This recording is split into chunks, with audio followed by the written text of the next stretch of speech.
Good morning, everybody. So happy to be here. I'm Karen Drew from Local 4 News. You may have seen me on the news. I anchor the 4 and the 5:30, sometimes chase after the bad guys, doing my investigative reporting. But I have to say, my most important job is being a mom. I've got an 11 and 8-year-old daughters, and parents out there probably know it is hard being a parent. You're really trying to raise them right, hopefully raise them in a world that is better than the world you were raised in. And that means more love, more support, more self-esteem, more equality. And with that, that brings me into our introduction to our very special guest that we're having our fireside chat with today, and that is Austin Channing Brown. We are so lucky to have her. She is a media producer, author, and speaker, provides inspired leadership on racial justice in America. She's the New York Times and USA Today best-selling author of I'm Still Here, Black Dignity in a World Made for Whiteness. And I want to say good morning, Austin. I'm so excited to talk to you today. Good morning. I'm so thrilled to be here with you. It really is a pleasure. I have to tell you, I got your book. I read it. And I really just love that I feel like I grew just reading each page. I felt like I knew some stuff, I'll admit, but then you really peeled that onion back and made me think deeper and deeper. And you're amazing. So thank you. Oh, you're so kind. I'm so glad you enjoyed it. Okay, I have to tell you, I'm wondering, what is it like being a New York Times best-selling author, and really kind of what inspired you to write this book? Wow. Well, if I can tell you the whole truth, I didn't expect to be a New York Times bestselling author. My book actually came out 2 years ago, and it did not hit the New York Times bestsellers list. It did very well. I was very pleased with it, don't get me wrong, but it didn't hit the New York Times bestsellers list until the resurgence of interest in anti-racism this last summer. I know, and there's obviously a lot of attention on that. We're talking, you address unity a lot in the book, in terms of it's about bringing unity. It's rooted in justice and not performative. So I want to ask you, explain that for us. Yeah, so there can be a tendency for people to be so focused on being perceived as not racist. Right? They want to get the language right. They want to make sure they don't say the wrong things. They want to make sure they have their Black Lives Matter bumper sticker, sort of the things that perform allyship. And in the book, I talk about how that performance can be harmful when it's not backed up with actual acts of justice.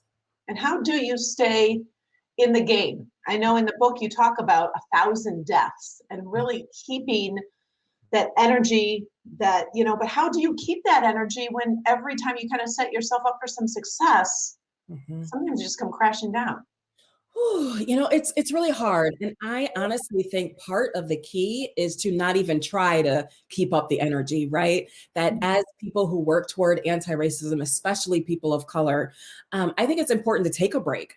I think it's important to practice self-care. I think it's important to just experience joy. I think it's important to eat the ice cream.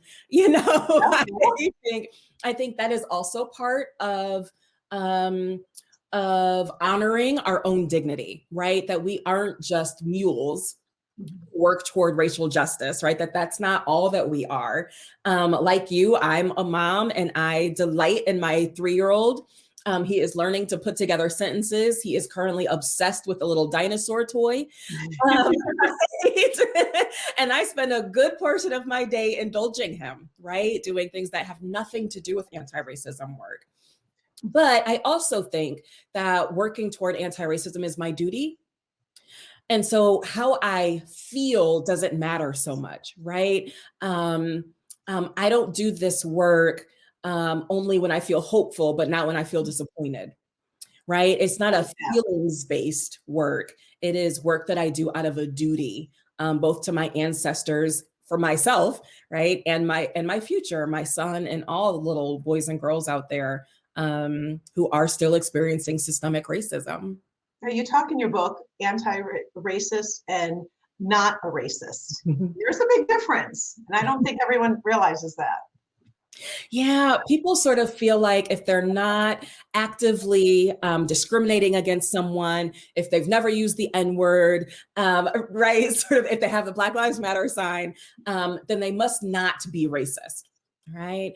And part of what anti-racism activists are trying to say is that you actually have to choose justice, right? That you don't default into anti-racism work. We actually have to choose anti-racism work, which means learning more, which means reading more, which means having hard conversations, and means supporting policies locally, nationally, globally, that lift up people who are oppressed. I like that. Choosing justice as an action. Okay, let's talk about this title too. We're talking about a world made for whiteness.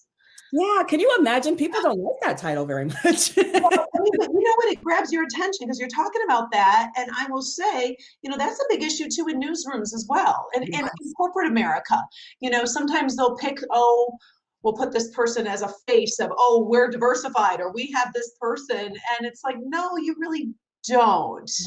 You just check the box. Let's really go deeper. So talk to me about what you've experienced and what you want people to get. Yeah. So here's an example that I use a lot because it was one of my earliest examples of white folks sort of assuming that their culture and their way of being is universal. Mm-hmm. So as a school child in elementary school, first or second grade, I remember our teacher trying to teach us that there are things we should do daily, right? Daily, weekly, monthly, right? Trying to teach us about time. And the things she said we should do daily are brush our teeth and do our homework and things we should do daily. And she ended the list with, and wash your hair. Yeah. We're not washing our hair. Right. We're looking at all the Black girls. There's like maybe 3 of us in the room, right, Karen? And I'm like, you, me, no, right? We're having this violent conversation. And I'm like, we don't do that. It's not. And not only do we not, we should not. Mm-hmm. Right. And that's an important distinction, right? It isn't just sort of an innocuous, understanding. It's that if I did what my teacher was saying I should do, it would damage my hair. Right. And so I think little boys and girls, particularly boys and girls of color, are learning from a very early age the ways that the world assumes that the white experience is normal and is universal, and doesn't take into consideration the way that my culture and my upbringing and the things I enjoy are different. How do you, so you bring that up in the teacher and the child perspective. I have to say I just want to hit the workplace too, because what have you seen there workplace related in terms of you wish you could fine tune? Yeah, so there's the really little things. There's the middle-sized things and there's the big gigantic things, right? Yeah. So little things can be icebreakers, can be the way you communicate. For a long time, so we're in Michigan, right? And it is not unusual to hear a group of white people talking about going up north. Yes. Right? That is a very common language. Oh. Is there anything wrong with going up north? Of course not. Right? That's great. It's very pretty there. But if that's the whole conversation, right? If the whole conversation is about your vacation home up north, what you did on the beach, then that means I can't participate because I don't have that experience. I don't have a house up north. Mm-hmm. And quite frankly, Karen, I don't really want to go up north. I would much rather go into the city of Detroit and hang out at Eastern Market. You know what I mean? Right. So there's the ways that we just converse with one another and the ways that we assume normality that can be really isolating, right? Not necessarily harmful, but isolating, where I don't feel like I belong. Then there's the middle things where the values, the ways that we treat, particularly women of color, sometimes women altogether, right, can be very different. So for example, a man gets up in a boardroom and he says, I'm just experiencing a lot of frustration with the way things are going right now. And he is applauded for expressing his anger and for wanting the team to be better. But if a woman, and particularly a Black woman, does the same thing, now she's angry, she's unappreciative, she might need to think about getting a new job. right? It's the way that she is perceived and treated that makes the workplace sometimes unbearable because she is not being seen for who she is in the same way that her counterparts are being seen for who they are. That last tier, Karen, is the big stuff, right? It's the wage gap, it's the retention, it's hiring, right? It's all those systemic issues that we can see statistically. So what are we talking? You need an ally at work, and you use the word effective allyship. So you need someone you can kind of depend on, that you can trust, that can help improve this language barrier really that we have. Yes, yes, it's so important. So I have a few rules for allyship. Number one is that allies are more focused on being courageous than being nice. Okay, there are a lot of allies who just want to be like, okay, I want to disrupt the system, but nicely. Right? And allies have to be more focused on being courageous and being willing to say something, being willing to disrupt these conversations in order to show their allyship. Number two is remembering that I am not the work, right? That we can be friends, but being friends with me isn't doing the work of racial justice, right? Doing the work of racial justice is what we talked about earlier. It's being disruptive, it's seeking justice, it's choosing justice. Being friends with me might help you toward that work, right? But I am not the work. Number three is to remain teachable and committed to this work. And I'm not going to lie to you, I forget number four. So if I remember, I'll come back to it. That's okay. It's enough to remember, right? You used the word intersectionality. Yes. In the book. Explain what that meant. Oh my gosh, it's so important. I'm so glad you asked this question. So I meet a lot of white women who really want to be good allies, right? And they're unsure of where to start because they've gotten used to talking about the sort of male and female paradigm, right? And the ways that they experience sexism, but talking about racism is new, right? And so sometimes what white women will do is they will say, here is the wage gap between men and women. Yep, I know exactly where you're going on this. Yep. And that's true, right? There is a gap. But there's another wage gap we need to address.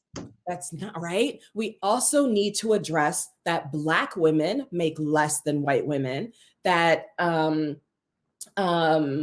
Latino women earn less than them, right? And that, right? So when we talk about the wage gap, we can't just do it through the lens of white womanhood, right? And that's what intersectionality is. It is acknowledging that there are layers to oppression, right? So it is responsible for me to not just know the difference in the wage gap between my own group, right? It is also important that I recognize the Latinas experience. Right? I think it is up to, in that particular topic, women, it is the responsibility of white women to inform themselves, to know and to speak up. It's our job. It's not anyone else's job, really. And if we don't do that, we can't then tout equality and all this other stuff if we're not recognizing that gap. That's exactly. And the importance of that is that if we were to solve it, right? So if the statistic between white women and white men gets solved, what does that do for Black women and those who are making even less? Right. Nothing, right? So if we say that we're for all women, we have to make sure that we are acknowledging the oppressions, both the ones that we face, but also the ones that we don't. And that is what intersectionality is really about. It's about noticing the oppressions of others, even if you don't experience them. And by doing that, you mentioned too, having that diversity of thought. Yes. You have to start thinking differently, not only socially in your family, in your neighborhood, but the workplace too.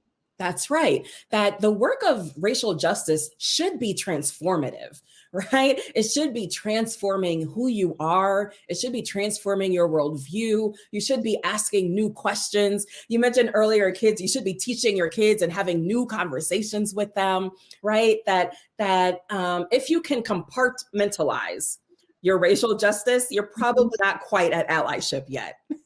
Very well said. Yeah. Okay. Now you mentioned you wrote your book. and it became New York Times bestseller 2 years later.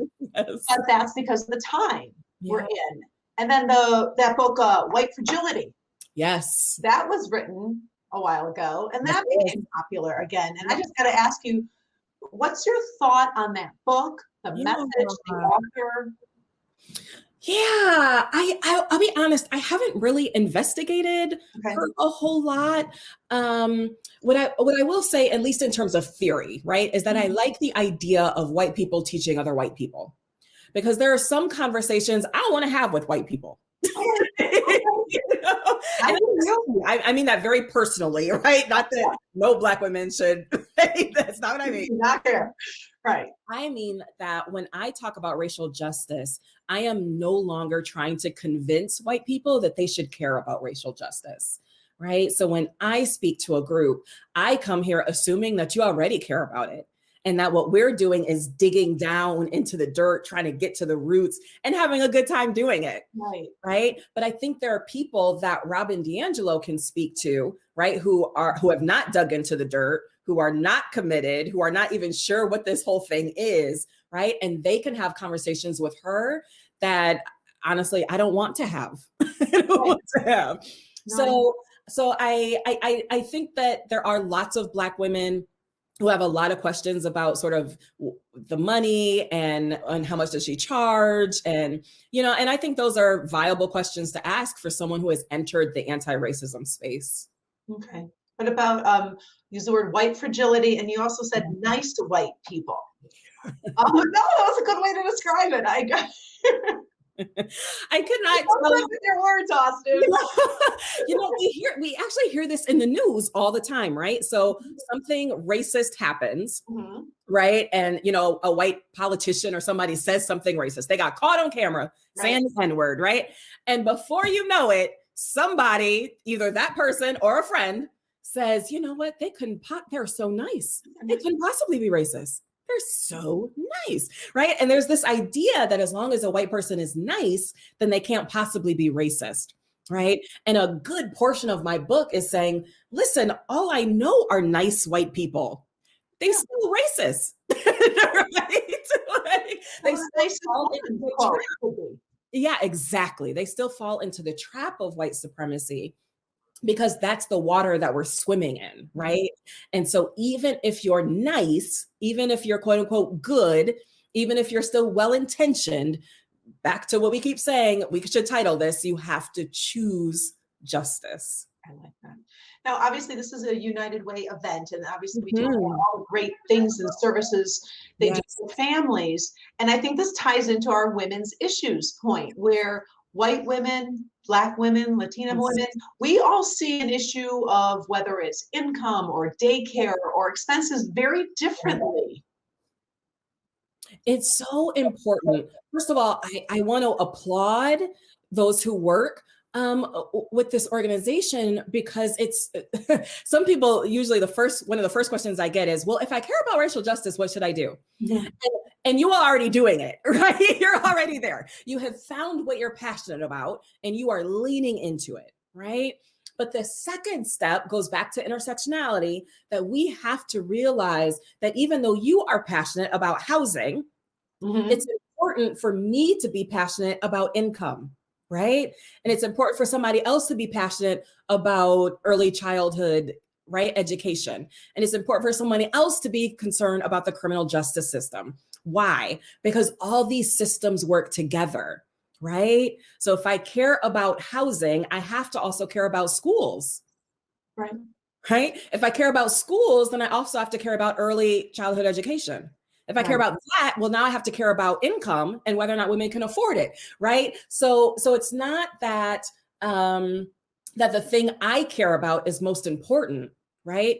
It's that I'm going to be an expert on this, and I'm going to work towards this, and I'm going to meet you, right, as you travel down your own road toward racial justice, because I recognize that what you're doing is ultimately going to impact what I'm doing, that we're working toward the same goal of justice. And I need you doing that work, not that you are in any way an opponent or taking away, right? We got to get rid of a scarcity mindset, that we are all working toward the same thing and we need all of us. Now, obviously, we got a lot of leaders in the room listening, Mhm. and we love that. But we also need to kind of depend on them in terms of leading us into Yeah. that anti-racism discussion. What kind of tools can you give them to maybe get that going? Because that can be scary if you haven't done that before.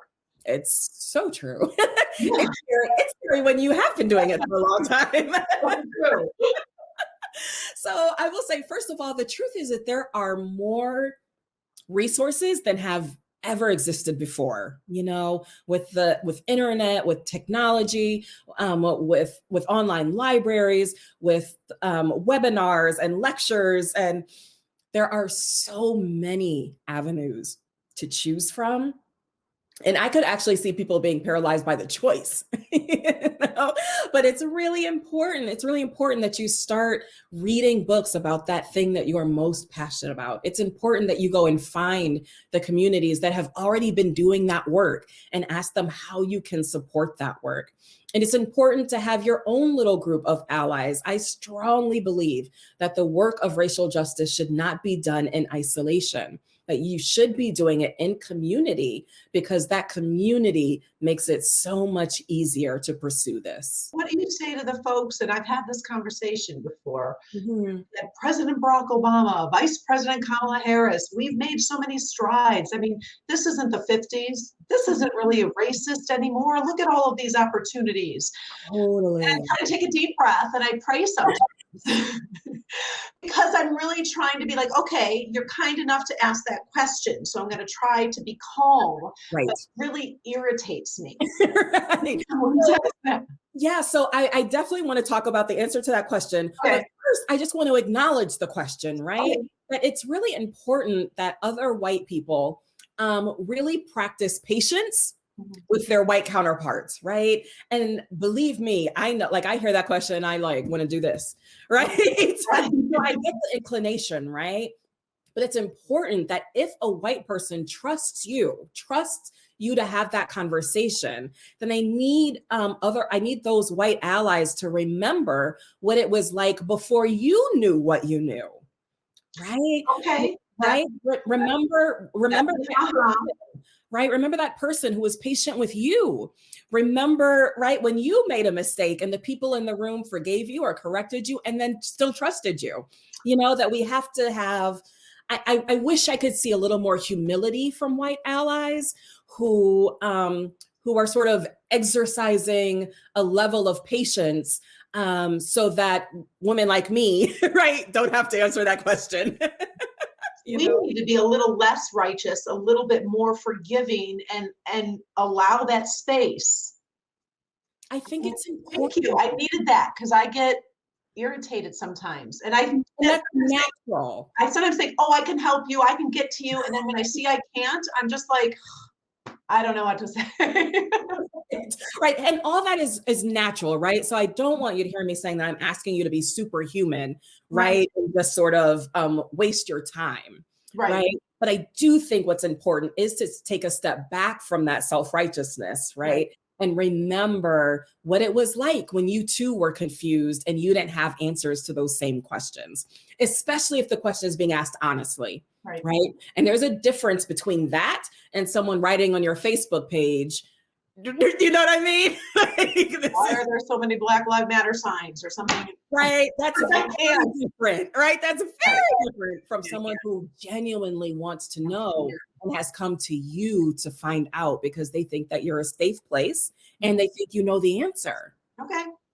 Where's the, look at me, I'm asking you like you're going to know, but where's the world going to be in 5 years? Or where do you see it being on this topic? Honestly, I have no idea.